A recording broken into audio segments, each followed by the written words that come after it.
Get that serious look with your glasses on there, Rob. That's good. I like that. You and I are going to be Yeah. putting our glasses on and off as we need to squint through things, or what?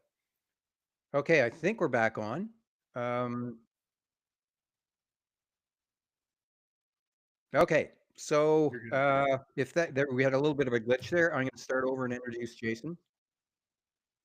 And Jason is the owner of a company called Fit Kitchen, and he's an entrepreneur and has a background in sales and sales management. And he was the Western director for HJ Heinz, which is where we first met. And the reason I thought it'd be great to interview uh, Jason was because Jason he's just a very dynamic individual, very highly motivated, and he's great at developing people and workforces and sales forces, and we've had kind of a shared passion for that for a long time.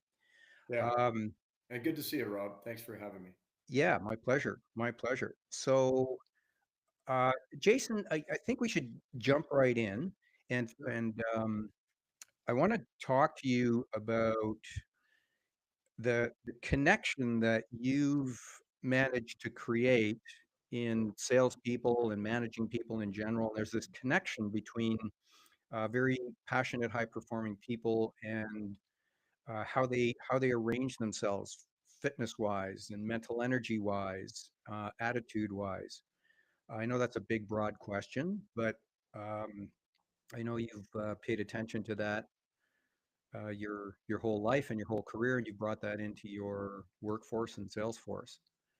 Hmm. So, you want to share with us a little bit about some of your philosophy on how you have managed to motivate and keep salespeople and workforces glued together and driving forward the way you have? Because you tend to keep people for a long time. Yeah. Yeah. I guess ones that are willing to keep up with that pace, right? So make it fun and set a pretty good sense of urgency and pace.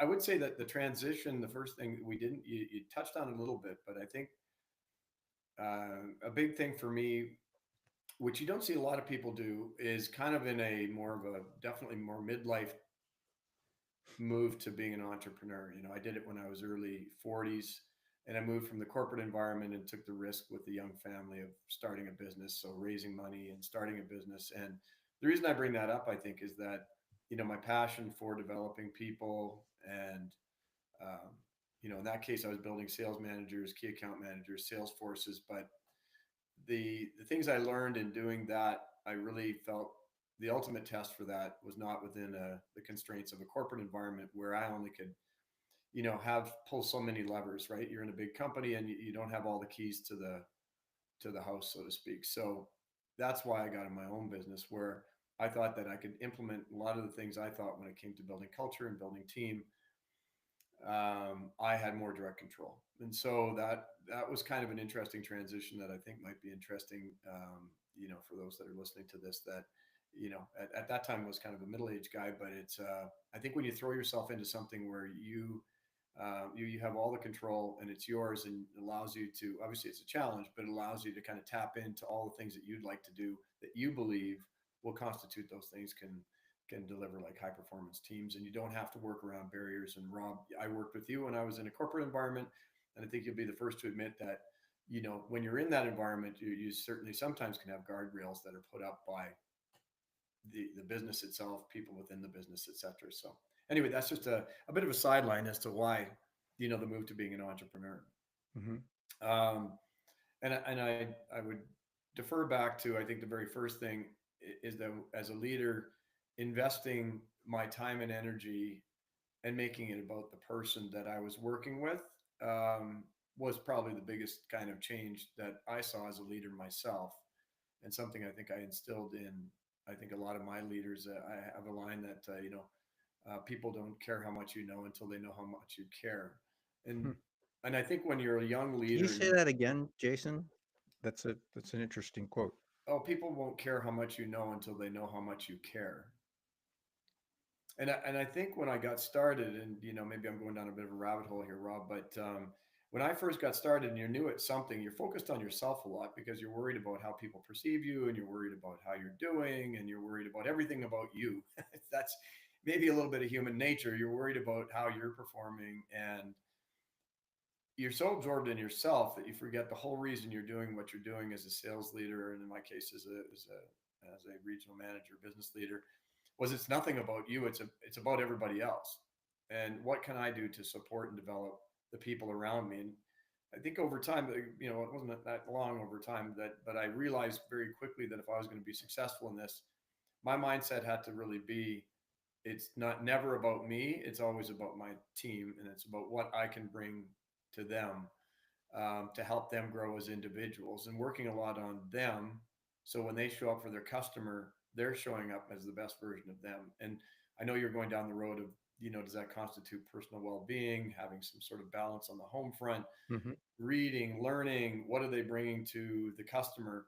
But a lot of that starts with me as the leader investing and saying, okay, well, I need to invest 100% of myself in my team. It's not about me, but I know if I do everything I can about my team and make kind of my job basically empowering them to be the best version of themselves, I'll be just fine.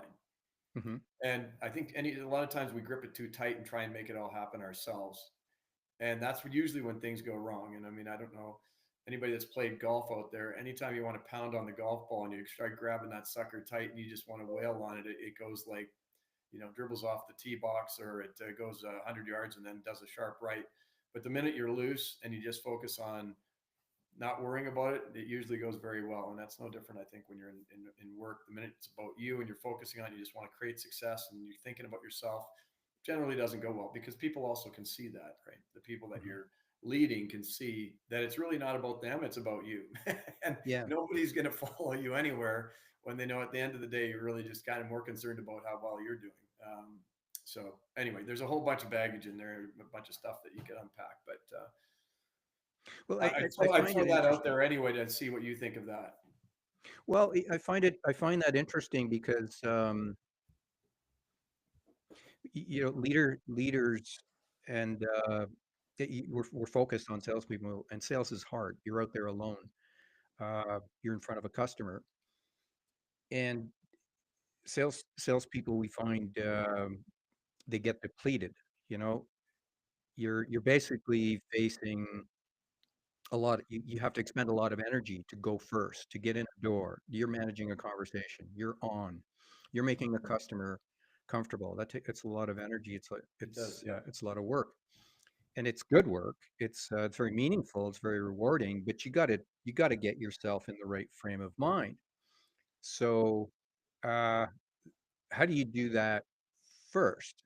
How do you get yourself in the right frame of mind first? So I know you're being very um, I know just in knowing you and working with you over a number of decades, you were always an extremely strong leader, and people were attracted to working for you and still are. But you focus on yourself too, Jason. Like you just ran a marathon for the first time. Hmm. Yeah, So well, I guess I mean it does. I take care of myself so I can, again, as I said, I think there's a whole bunch of components that allow us to show up and deliver what we need to that day. Right now, I'm not going to be the best leader I can be. I'm not going to be as strong in a presentation. I'm not going to show up for my people as well as I can if I'm not fit, healthy, and challenging my outer boundaries too. Right? I mean, we all want to know a little bit about what we're capable of doing hard things because when you need to do hard things, do you have what it takes to do hard things? So yeah, for me running a marathon, I'm a sprinter. My background certainly wasn't endurance. I'm not fit like Rob Herbst is, so I'm not that endurance guy. So for me, running a marathon, I had an opportunity to do that and raise some money for a good charity and push myself way out of my comfort zone, which was running long distances as opposed to running 200 meters and running 100 meters. And mhm. it's all a process. And I think I, as an older now entrepreneur, I just did that in this past November, ran the New York City Marathon. But doing that was just a further education on the fact, you can teach an old dog new tricks and you can still keep learning. But for me, it's keeping me relevant and keeping me pushing myself. So I've got a young team. Mainly, most of my team right now is in their 20s and maybe early 30s. Um, if I'm going to inspire them, or I'm going to, if I'm going to have an impact on them, I think they want to see that I'm still pushing myself, right? I'm still working on myself, and I'm not a finished product. I'm humble enough to know that, hey, you know what? Like, I've still got a lot of growing to do. I'm willing to put myself through hard things. So when I show up and ask people to put themselves through some tough things or do hard things, personally or business wise, they know that I'm kind of walking the talk, right? Hmm. So yeah, no, I think that's still important. So I do think the physical, mental component, the diet, nutrition, all those things that we can do to take care of ourselves. I think most of the executives you'll find in big companies worldwide, senior people like entrepreneurs that are creating successful companies, a lot of them have a health and wellness regimen because they know they have to have the energy, they've got to have the physical stamina, strength, um, the ability to do hard things. They need to have those components to lead, and that's one of the leadership components amongst other things. But when you feel good about who you are, when you get up in the morning and you feel strong, you feel good about how you're going to enter the day, and you're energized and you feel confident, you feel sharp, feel like you've accomplished some things, um, yourself. I think it allows you to obviously engage in all the many other activities at work that you're going to do in a far better way than if you weren't doing those Hmm. things. So, so Jason, yeah, I find it interesting. Inside organizations, think of large, medium, small. There are no perfect organizations, and I'm thinking of everybody that may be listening here, and we've probably got mostly salespeople and some sales managers. Uh, and as a salesperson, and we are focused on shifting this in from salespeople into sales practitioners, the budding, evolving, high-end sales practitioners. What's the likelihood that you're going to find yourself in an organization that has that expected strong leader? Like you were a very strong leader. You focused on your people. How likely is that to happen? And what does a sales practitioner have to do in their own careers to help get themselves in the right frame of mind, set of habits, if the company isn't perfect? Mm-hmm. Yeah, there's a lot of stuff there. Where do you start with that? Well, the first thing that's interesting is that no different than a company, you could relate it to society in general. I mean, a lot of times you don't want the people don't want to, I feel maybe you'll get canceled, or, you're going to be shunned if you tell the hard truth, right? But if you want to develop high performance sales leaders, and like, let's say the stuff that I talked about, taking care of yourself, doing hard things, working on your physical and mental game, a lot of times in companies, they're not willing to go there. They'll give it some talk, and they'll create an HR wellness department, and they'll speak about those things and how they'll make a gym accessible, blah blah blah. But really, are they upfront with somebody who, let's say, not taking care of themselves, has a Mhm. crappy diet, it's not getting any sleep? Most companies are not going to say, hey, on a high performance team, like, if you're playing NFL football and you're going to be on the field, you're not doing any of that, right? And someone's going to be in your face if you are. But it's interesting how in companies let people show up, and they try and coach them up despite, let's say, a foundation that's like a toothpick supporting a house, right? You know, you're not going to be able to coach and get the maximum performance out of somebody that's showing up on a foundation that's that weak, right? But in our society today, it's no different than hospitals and the healthcare system. I mean, we cater to everybody that is soaking up the healthcare system that just basically doesn't take care of themselves. They make poor diet choices, more poor physical choices. They don't work out. They don't take care of themselves. You know, they get up in the morning. They probably don't eat anything. They just get up, roll out of bed, throw a coffee down their throat, hop in a car, and just join the stress parade. Right? How successful are you going to be? The stress parade. You know, so realistically in society. But if I was to come out and say, hey, you're going to get charged more in the healthcare system if you don't have a gym membership, and you're not taking care of your body, and you're not eating well, and you're eating crap, and you're 40 pounds overweight, you're going to pay more, man. Like, you know what? Because you're a greater burden on the system. So Anyway, I'm just going down a crazy rabbit hole here a little bit, but that's the kind of, that kind of tough talk. So when it goes back to top, high performance sales team, sales managers, um, there's a candidness that probably is lacking in all business in North America with people. But are we robust enough to have candid conversations with our leaders to tell them really what they need to be doing, and don't sugarcoat it if they want to be at the top of their game? So if you're going to sit across from a customer, and let's say, I remember when I was at Heinz, I think, and again, I had highs and lows, and I wasn't the world's most perfect manager. And I think I got better over time, of course. But I remember giving my team just a day to go. I said, "Hey, I'm going to pay for a day."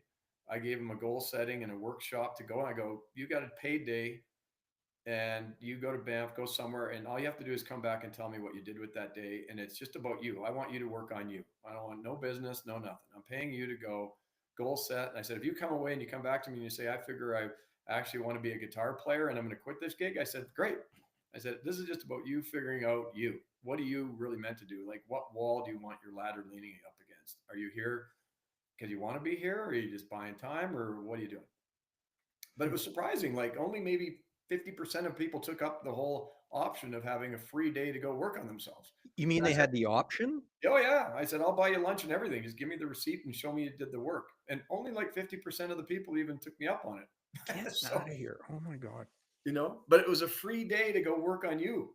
And, and I'm like, crazy, man. Like, I'm paying you to actually just go and, work and learn about yourself and come back and tell me what your goals are and your desires are and your why and all that stuff. And then we can work on that to take it to the next level. And so where that goes to your point is, like, within an organization, like, what's the percentage of middle management or management that, or high level sales professionals and practitioners have got the game? I think it's a pretty small percentage. I don't think you're going to show up and do executive coaching and find you've got a room full of everybody that's overachievers. You maybe get 10% or 20% that are going to be the ones that really want to go knock it out of the park. And you got the other 80% that are there to collect a paycheck and go home and have some level of comfort without getting outside of their comfort zone a whole bunch. Right. So, Hmm. and maybe I'm being a harsh judge, but, if you work on that, like, as I said, if you work on yourself and you work on your ability to have, and you focus on others, the part I started at the beginning, you can just think how that kind of presents itself when you're sitting in front of the customer. Because if I'm showing that I'm basically, it's not about me, it's about my sales team. And if the sales practitioner is like that with their customer, and they're sitting in front of the customer and they say, "This isn't about me, this is about the customer. I'm here not for me, I'm here for them." And then it changes that dynamic where you're asking questions about the customer. What can I do to help my customer, this person across the desk from me, be successful? So I'm here to make that person successful. And the minute they know that you're in it to help them create success, like, what a load off their back when you think about it, right? Instead of you trying to pitch them something, now they're looking, it's like, I just added like another quiver basically to my arrow case, right? Now I've got, maybe, Having the sales practitioner come in. yeah, now you're on their side, right? They're thinking, "Man, when I need something, I can go to Rob, or I can go to Jason. You know what? Mhm. That guy's there. He's thinking for me on ways to make my business, my category, whatever, better." And, so, but that only comes, I think, when you're confident enough in yourself that you can just not make it about you and make it about the other person. So Jason, can we back up a bit? So I'm interested and I like that you've taken this right to the customer conversation because I found in developing training salespeople over the years, they always want to know, well, what do I say, and what's the steps, and what's the script? And I'm like, well, if you've got it deep inside of you, it's going to ooze out of you. It's going to come out of you if you really care about the customer. You got to 100%. Yeah. have that first. Why am I doing this? Why am I in this profession of helping customers? That's got to come from deep. And 5 minutes ago, you said that you offered your salespeople, all of them, a paid day every once in a while to go and just work on themselves, and 50% said no. And so what was the success rate of the 50% that said yes? Tell me about the 50% that said yes, and how did their careers progress? I think the 50% that dug into it, I think that you could kind of see who might be those ones that, going in, maybe I wasn't totally surprised which ones took that seriously and adopted that.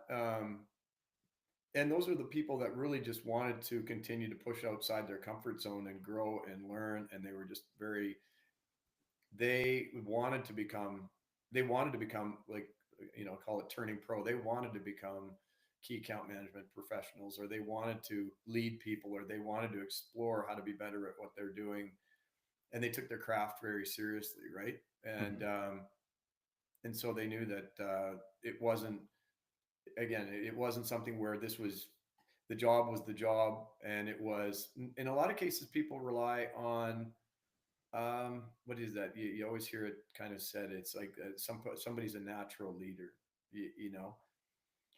and I think that's, that's one of those things where you're a good buddy, or you're a good, people like being around you, and there's a certain amount of, if you want to call it charisma, an overused term, but there's a bit of a fallback to say I'm good, right? Like, I don't need to work on that because I'm good. But Mhm. really good leadership isn't just having charisma and everybody likes to hang out with you and go for beers with you, and you know you're fun to be around.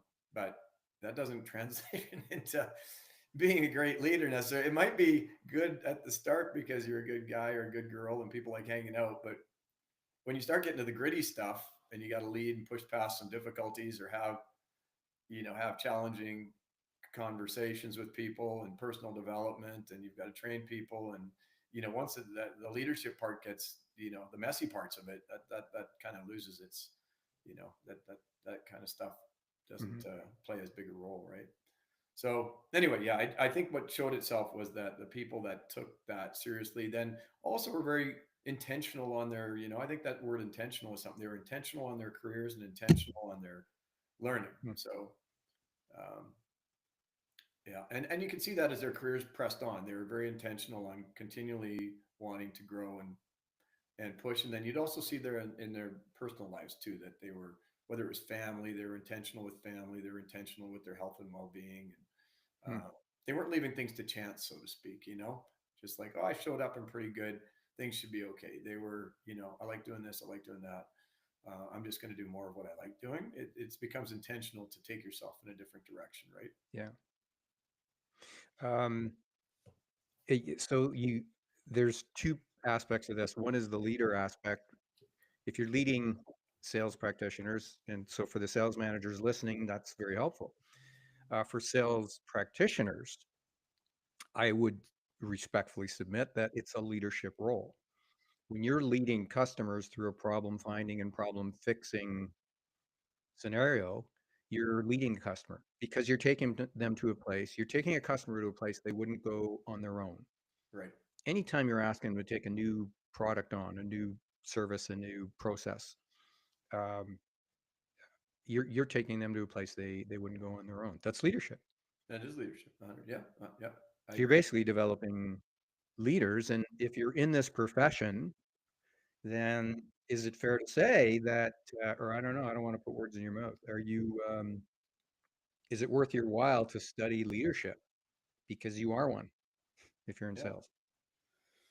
Yeah, I think so. I think that being a study of leadership and diving into, in this case, audiobooks, books, podcasts about what leadership looks like and the skills that you need to build up as a leader and what it looks like to be an effective leader, I think is a great investment for anybody. But to your point, I think I know I became a better sales practitioner myself, and in turn a better sales manager when I started diving into learning the skills about leadership. And when you think about it, most of the people that we're going to be calling on or talking to as a sales practitioner, they want someone to lead that conversation and not them. They want to take that out of their head, and they want, hypothetically, if I'm selling, well, even with my business, with health and wellness, people are inundated with things about healthy eating, and everything on the internet, and charlatans trying to sell them this and this and that, and saying you can eat whatever you want, you don't even have to work out, and you're going to lose weight.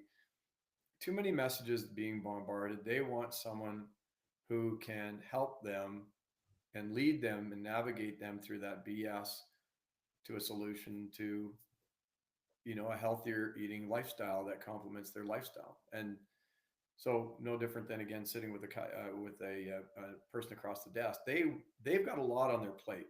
We all have way too much on their plate. So if you can help that person and lead them to a solution for just one of probably many of the decisions they have to make every day, and make that part of their business better, as I said earlier, that is leadership. Yeah. And they're counting on you to lead that portion of a concern or part of their business, for them. And then they know that they can lean on you because you've established that leadership. Now it's going to take some time. You got to do all the other things we haven't talked about here, but building a relationship and trust, and those things are all part of the you know part of the recipe.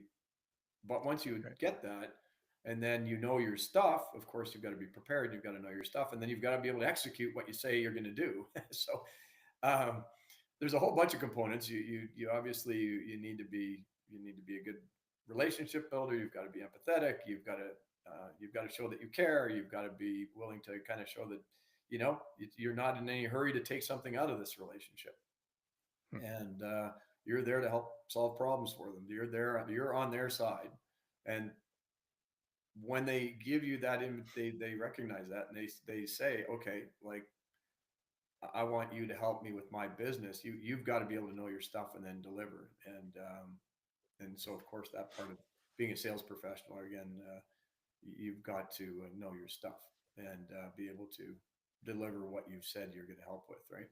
Yeah. So I mean So that's where do you see this preparation, going into whichever way you want. the the future, Jason? And I know this is drawing a bigger circle. We're very interested in helping salespeople look into the future. Where's the career going? Because we found that in the last few years, things have happened very quickly. Uh, one of my very large customers, they literally lost 42% of their salespeople because they did a customer study and they found out that literally more than 40% of their customers are buying online. They're using AI. They're they're just used to subconsciously buying like they buy stuff on Amazon, right? So why not do it at work? And so they have lost out. The customer has lost out because they have turned purchasing and making buying decisions into something that's pushing the easy button. And they're missing all kinds of context in studying their circumstances and trying to figure out what's the problem actually. Let's define the problem actually that we're trying to fix, and then let's build a solution. Well, that's a sales practitioner's job. Hmm. So in your mind, where's the sales job and the role of the salesperson changing going into the future? Like you buy stuff for your company and have to deal with salespeople all the time. Yeah. Where do you see the need for what a really strong sales practitioner does going into the future? Hmm. What's going to change? Yeah, and maybe I'm afraid of being too old school here, but even though you do have that technology aspect, and we can buy most of our stuff and supplies um, online, and we can just point and click and order what we need to order, and you don't need to technically have a person across telling you. I have a feeling though that the world, as much as we're going forward at breakneck speed, and there's exponential growth with AI, and God knows where that's going to be in the next few years, you really still can't replace. I think the world, weirdly, in a lot of ways, is going back to wanting that one-on-one connection and feeling connected and having somebody visit them and talk to them and show them something and be tangible, right? Hmm. Falling back on, and I hope we haven't created a generation that's too reliant on email and just doing social media communication, and lost track of the fact that you know you still need to get in front of people and go meet somebody. And present, show them what value you bring. And I know the most effective people that we work with as suppliers for our company are still there as solutions providers, right? And Yeah. it's the nuances that you can't get from an email, or you can't get from, um, you can't get just from visiting a website. Like if I need a solution for our company on packaging, or sourcing some products from Canada that I don't want to buy from the US right now, for example, Hmm. I want to sit across from somebody and I want to have a dialogue, and that person can have a dialogue with me, and we can come up with solutions. If I've got a person that knows my business, they're coming up with answers before I ask them, right? And Yeah. that's what a good sales practitioner does, right? Hmm. I always kind of say, if you're, even this was internally, my old boss at Heinz, and I always remember is that, and I tell my team this, that if I'm not ahead of the curve and I'm not answering questions before my boss has to ask them, intuitively knowing that there's something coming up, there's an issue, or there's something that we're working on that I need to tell him about. If I get a call from him asking me where that is, like that's already It's too late. that's too late, man. Like Yeah. that's the first. And if he has to call me again, it's over. Right. And you never want the person that, your customer or your boss, having to call you and Right. find out where that answer is or what your plan is. So I think I kind of look at it with salespeople that way a little bit too, or sales professionals. And a good sales practitioner is someone who's like ahead of the curve and is saying, hey, I've been thinking of this for you.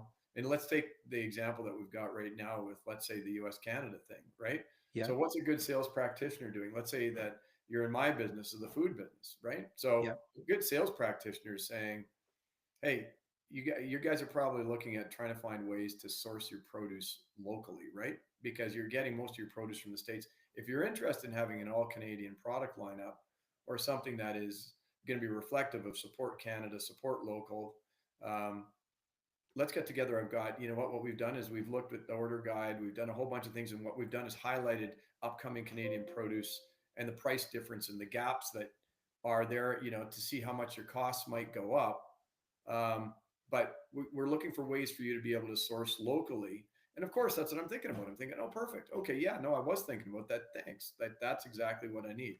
Hmm. That's what someone could do. And because that's where my head is at right now. I'm thinking, okay, how do I replace American produce with Canadian produce? But I don't know much about Canadian produce, right? Because we normally don't buy it from here. Hmm. How much is my price going to go up? How much, how's A that lot going of to? our listeners are American here, Jason. I bet they're listening pretty intently. Yeah, yeah, exactly. Oh, no offense intended. But these are the things that are going on in the real world right now, right?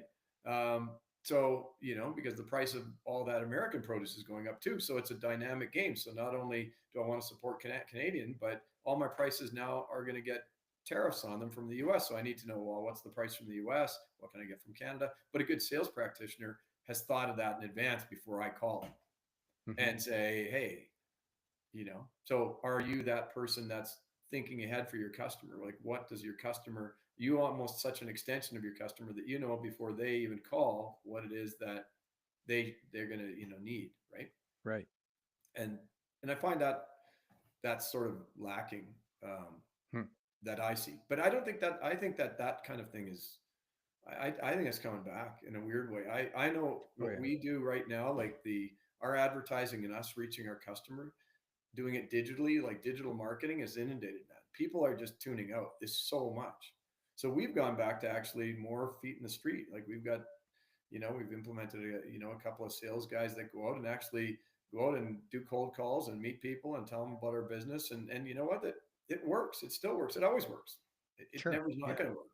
When you go meet a person and you show up and you stick out your hand and you introduce yourself, you tell them what you do and what your solution is and how you can help their business. And Hmm. I think you'll always be pleasantly surprised when you go meet somebody in person. I mean, I would say I'm It's welcome. 99% pleasantly surprised than I am the other, right? It's absolutely welcome. Yeah. It's absolutely astounding how few people call me. It's Yeah, and most decision makers you talk to now, they're just absolutely astounded. They're looking for ideas. If you're a decision maker, you're looking for ideas. You're looking for somebody to come in and say, "Hey, come on in and watch how I do things here. Watch my product line. Watch my software. This process, that process. Analyze it for me and see if you've got something we could be doing better." Doesn't happen. No. Well, and it's a good opportunity to set yourself apart today, I think, Yeah. maybe, just in a aside, sorry to, keep talking about stuff that's just, recent for me, but we have a guy he came from, he's one of our sales guys and he came from another country. And, he's a skilled business guy. He hasn't done a ton of, door knocking sales, but so anyway, I was training and we were up and this is just recently actually. And he speaks with a pretty heavy accent. He's from, the Middle East. So he's Hmm. still got kind of a bit of an accent anyway. And he was so shy and all that. And I said, he was very reluctant because he couldn't speak super well and his name was a little different. And it was affecting kind of his confidence level. And I said, you know what? That's your superpower, man. I said, you've got that something nobody else has because you can have fun with that now. You can be humble. You can make fun of the fact that you came to Canada and that you're from a warm country and that this minus 30 weather is killing them. And you can Hmm. turn that into your own. Take down the barriers in 2 seconds when you go meet somebody on a cold call. You can turn that into your suit. That should be your superpower Yeah. because you know what? You're going to have fun with that, and all of a sudden you disarm everybody, and the conversation's late, and then now they're listening to you, right? Yeah. Um, so, and it's interesting how he all of a sudden turned that thing that was a fear for him and saying, I'm not confident because I don't think they don't can't understand me. They don't know my name. And he turned that around into, hey, you know what? This is actually a bit of a superpower for me that sets me apart. Hmm. This is a great way for me to actually start the conversation. Yeah. And so a lot of it's your mindset too, and framing Hmm. how you see yourself and how we get too caught up in worrying about that. So So did he start going see more people then, face to face?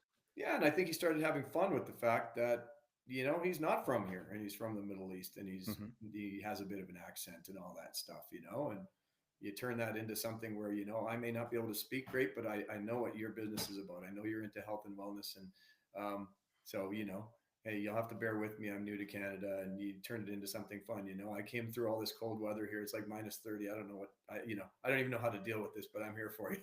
Like Yeah. just have some fun, right? You Yeah. know, and I'm super passionate about what I'm doing, and people just love that. You can get them Hmm. laughing, get them disarmed, and then all of a sudden they're listening to what you have to say, right? So is there a big split you see coming, Jason? And it's kind of a loaded question because I have my own opinions on it, but do you see a split between those that are absolutely going to search for those salespeople, those sales practitioners, those professionals that immerse themselves into what the customer now needs more of, and they become that, like the stronger sales practitioners, versus the ones who are going to drop off? Like in my mind, the ones that are going to drop off, if you just keep dealing with text and emails and not seeing customers, and you're not needed. No, well, you're replaceable, and anybody can do that kind of stuff, and you're sort of faceless, nameless, personalityless when you are just doing it that way, right? And so I think maybe it's the gold, and maybe it's like the world's biggest opportunity now when it comes to being a sales practitioner, and you're really good at your craft because um, people have all kind of stepped away from that, and they thought like you said, they think it's all going to be done digitally or electronically or AI, or it's not going to be a thing anymore. And you know how that goes. When people are all going one way, guess what you do?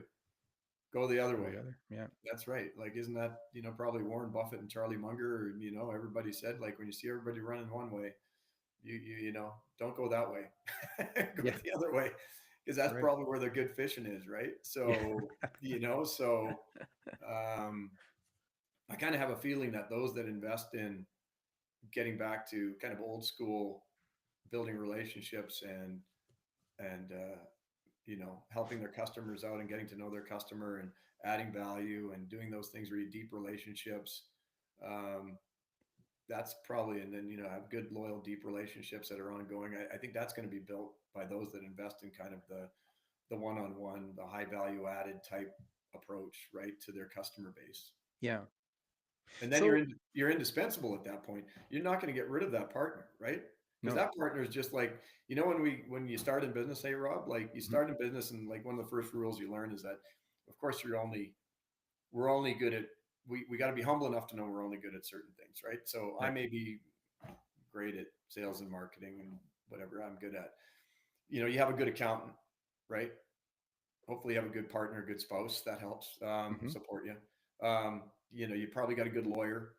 You Hmm. want to have a good lawyer, right? Get somebody on the legal team that's really good. Maybe you have somebody that's good at logistics or kind of the operational stuff. So you get people around you that are your little support crew that you ideally have those people for a while, right? Yeah. And it's no different. You want to be that person for ideally for your customer. You're one of those people for them, Hmm. indispensable. Almost hard to replace them, right? Right. They're on your team. Yeah, and that's a great place to be. And we try and be that, even in our business, even though we're a little bit more transactional because we're a retail sort of online, Hmm. direct to consumer food business, but we try and have that stickiness factor too, so that people buy more from us and we have greater lifetime value because we're continually providing value to them. Like make our business an indispensable part of their day, right? Hmm. So you're always looking for ways to kind of create that, just add value, add value, add value, so that they have no reason to go elsewhere. Yeah. So, Jason, let me ask you this: is sales a good profession to get into now, 2025? Gi- Given where technology's at, given the state of the world, given the state of um, other professions that are available, given the state of, and I have to bring up AI. AI Mm-hmm. is going to replace a lot of jobs, and people are going to ask, how am I going to do meaningful work? What profession should I get into? I've got many to choose from. Is sales one of them? Mm-hmm. Well, I think I kind of answered that a little bit earlier. I do think there's a maybe, again, go the other way. Everybody's running one way, go the other way. I think maybe in a weird way, is it a renaissance for still being a sales, I call sales professional, sales practitioner that um, is a professional. And Mhm. I think that there's maybe it's a renaissance time for that, for people that are really good, and they AI and technology becomes a tool Mhm. that you use. It's one of the many tools that that sales professional can use. So maybe we have more tools in our at our disposal. But you got to remember the customer, despite all of the technology and all the stuff we've got, remember who you're dealing with. You're dealing with the person across and we're all overwhelmed with way too much information. We're still not that far removed from our predecessors where every day we had about a few things to think about, right? Go hunt and kill something, maybe get some water and take care of our family and move around when the weather gets shitty. Um, you know, we didn't have a lot of decisions we were making back when we were just settling territories and sort of coming out of being a caveman. So, what, we're not really wired to be taking in as much as the stuff we take in. So is there always going to be an opportunity for a great sales practitioner? 100%, because there's going to be an overwhelmed person at the other end of that sort of that opportunity who's got to buy something, purchase something, take care of their business that just needs a hand. And you know Mhm. what? AI sounds good, but that's going to be overwhelming. Like I still don't, maybe I'm a neophyte here, but I mean, I don't use AI a ton myself. I know we use it in our company, but it's all overwhelming for me. I mean, how many hours in the day do you have to learn everything that you've got to learn? Do I want somebody that can help me navigate through that, Yeah. you know, to get me to the result I want? Maybe AI is a tool that sales practitioner tells me that can help me in certain parts of that decision making, but ultimately I'm still going to rely on, ideally, somebody who's really good at what they do to help me access the things I need for my business. And I think that if there's a good person to do that, I think that's, in my opinion, that person will always do very well. So Yeah. I think it's the world's, what do they say? It's kind of the world's oldest profession.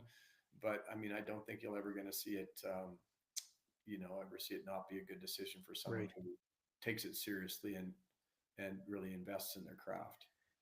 Yeah. So if I had to make a bold prediction, Jason, the worth of a sales practitioner is going up. A good one, Yeah, right? I agree. Um, and I know that's got to be qualified, right? A strong sales practitioner does everything that you've described very well. They come in, they see, they find, they fix, and they're respected at your boardroom table, because I need them. I need them to come from the outside and see something that I don't see. So that's worth a lot. Hmm.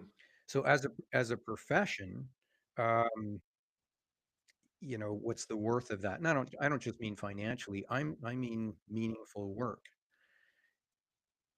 And it's back to should you get into the sales profession? And if you're already in the sales profession, what do you have to do to get to where the puck is going? Right.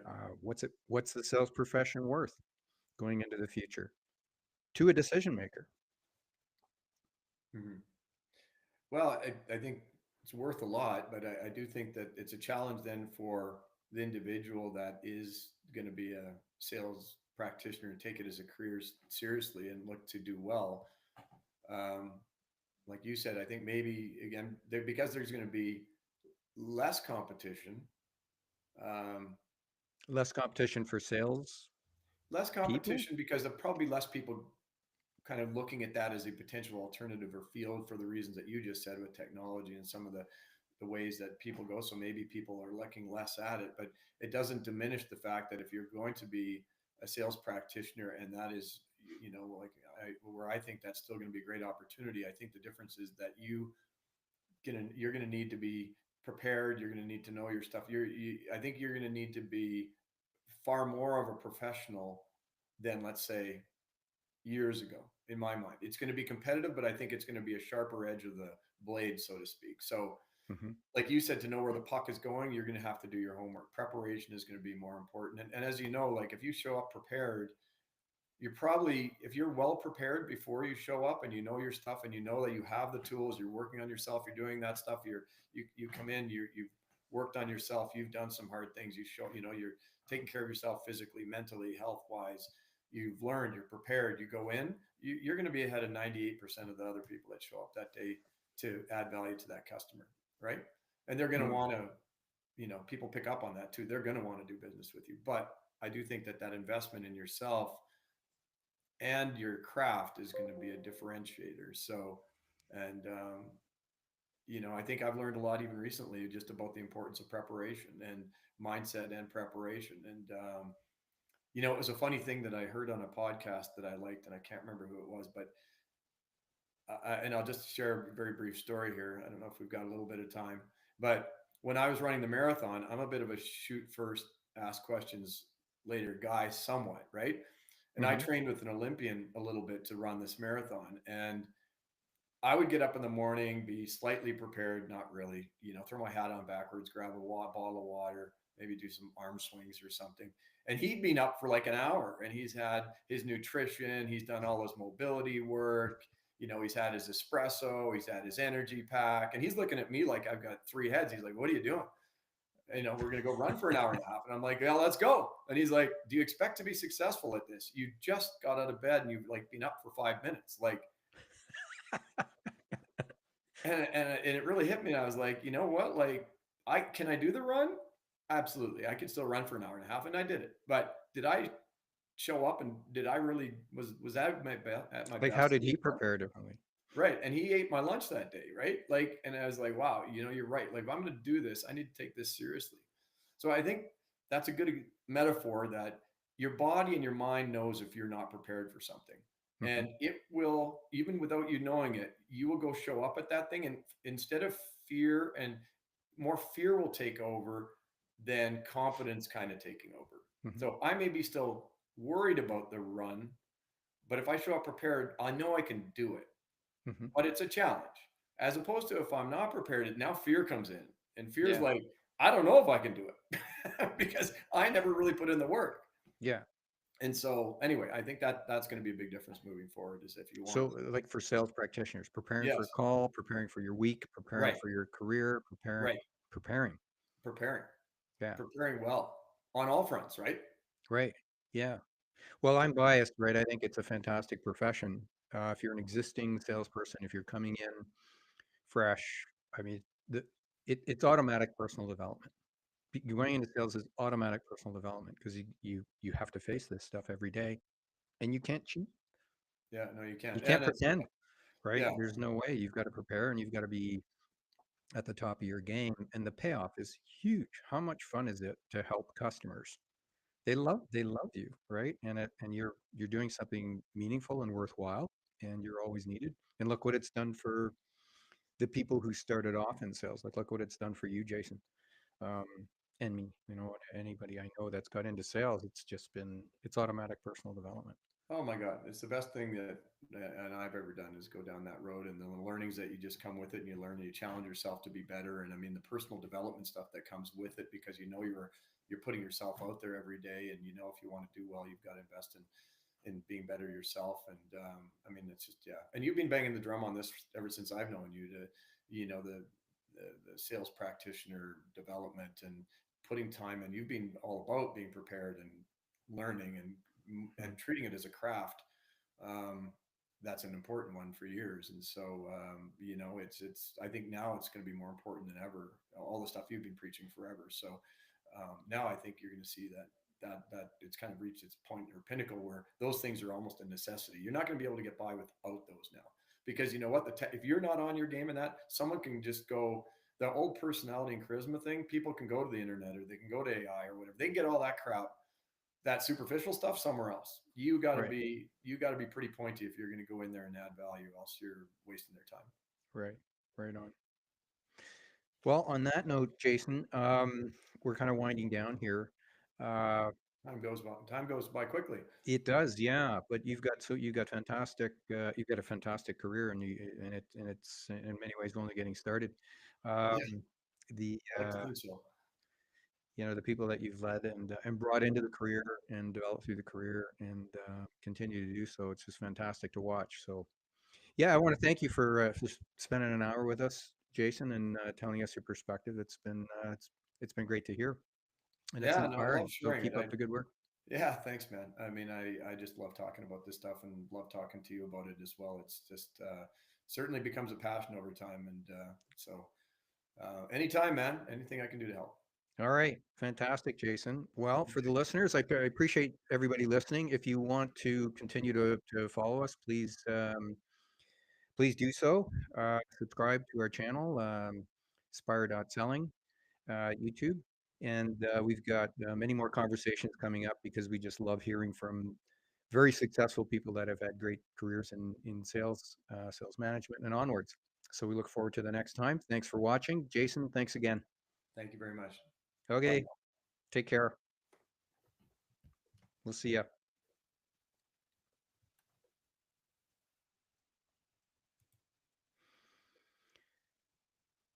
All right. That was great, Jason.